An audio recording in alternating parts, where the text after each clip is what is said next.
В сегодняшнем видео мы расскажем о таджиках в различных странах. Досмотрите это видео до конца, и вы узнаете, что говорит Хабиб Нурмагомедов и Владимир Путин про мигрантов.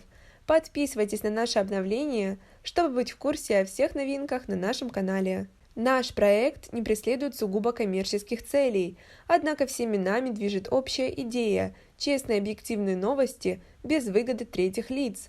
Просим вас поддержать наш проект и его развитие. Ссылка для помощи будет под этим видео в описании.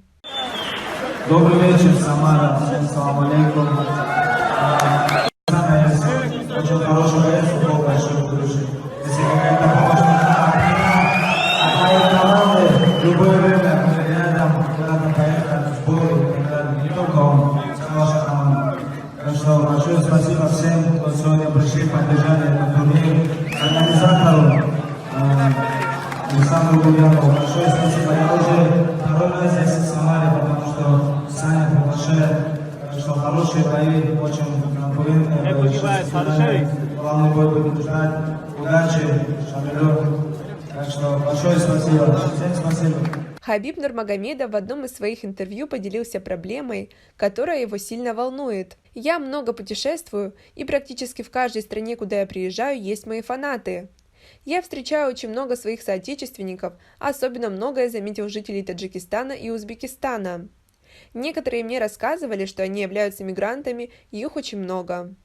Меня это немного задело, ведь эти люди говорили, что очень скучают за домом, а им приходится тяжело работать. Я знаю, как это скучать по дому. Как по мне, это большая проблема страны, в которой они живут». Хабиб, скажи да на таджикском что-нибудь. Сагира бигидега.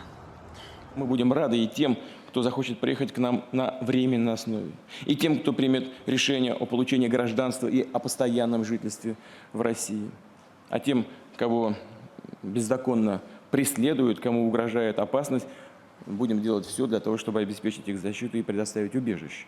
Сегодня мною подписана новая редакция концепции государственной миграционной политики. Она направлена в том числе на формирование более комфортных условий для переселения в Россию на постоянное место жительства соотечественников из-за рубежа, а также на создание четких правил въезда и получения права на проживание, работу, на приобретение российского гражданства.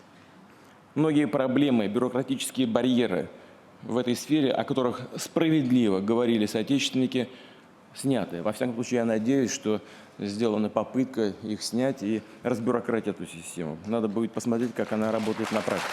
У нас есть соглашение, некие соглашения с Европейским Союзом по миграции. Они выделяют якобы нам средства на обустройство мест пребывания мигрантов. Я хотел бы услышать вашу оценку в этом плане и оценку наших договоренностей, действий и что на сегодняшний сделано день и что мы будем делать. Я это хочу сказать еще потому, что опять же в средствах массовой информации я смотрю, некоторые наши особо сведомые кричат о том, что чуть ли не мы Беларусь превращаем в отстойник. Что это за отстойник? И хочу предупредить, что никакого отстойника быть не должно в Беларуси. Нам чужие мигранты здесь не нужны. Если кто-то в этом заинтересован, то деньги должны выделяться не только под создание подобных пунктов поселения, лагерей для незаконных, естественно, мигрантов, но и их дальнейшей экстрадиции туда или обратно. Нам они здесь не нужны. Это надо иметь в виду. Поэтому пока мы далеко в этом плане не зашли, если есть какие-то опасности. Окей, Хабиб, мудрые слова на таджикском. Всем салам алейкум. Хонет, босс хонет. Так что читайте. Читайте. Икра, как Всевышний сказал, читайте. Только чтением вы сможете свои мозги улучшить. Вот мы сейчас смотрим на то, как захлебнулась Европа от потока мигрантов. Богатая, организованная, казалось бы, Европа захлебнулась. Но мы не должны, сложив руки, сидеть и думать, что нас это не касается. Это ведь за забором у нас. И не дай Бог, уважаемые генералы, вы допустите такую ситуацию в Беларуси. Конечно, ее не будет, но в этом отношении вы должны работать. Мы ни в коем случае не должны работать таким образом, что к нам хлынет этот поток. Все у нас должно регулироваться.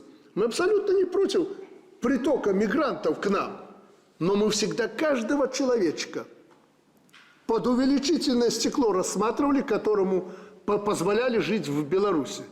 Мы транзитное государство, и если мы эти процессы упустим, как это сделала Европа, мы захлебнемся от преступности потом, которую сюда привнесут мигранты.